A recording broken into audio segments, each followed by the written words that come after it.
Okay. This is one of the big Y or Yonezawa Sherman tanks. These things are pretty hefty. Not including the barrels and such. It's almost 13 inches long. These are not real common, and there was, I think, at least 4 variations made of this. One of them has a autonomous transmission in it. It's very complex. Working on a transmission's not fun. The other one's just a conventional tank with forward and reverse turret, revolves left and right, gun fires.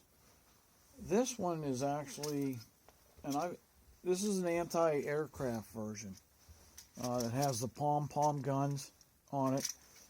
I just got done sandblasting the hull or the body of the tank. This thing was in pretty dilapidated shape. It came from India. And getting things from India, I don't know if it's a humidity or what, but it's kind of like getting things from Peru or Chile.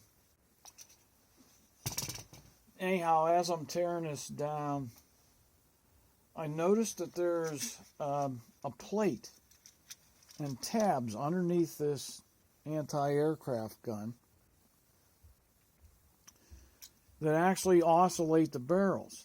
So, like this.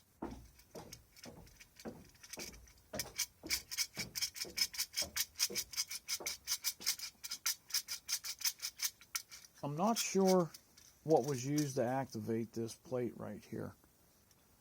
There's one shaft that comes up through the center. This device right here is used to rotate the entire turret. I would assume that this shaft rotates, but it doesn't attach to anything. There's no gear mechanism or anything to change the rotary motion into a linear oscillating motion. Another thing I noticed is right here is a switch to turn lights on and off, I would assume. And also one right here. So you would think those would go up to the anti-aircraft guns, but there's no wiring and there's no bulbs. Now this tank doesn't look like it's been tampered with in any way.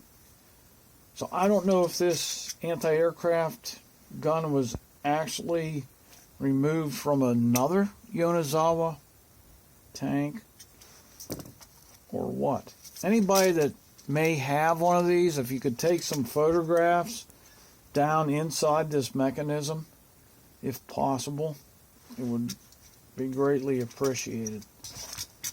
I'll keep updating as we get further along in this restoration.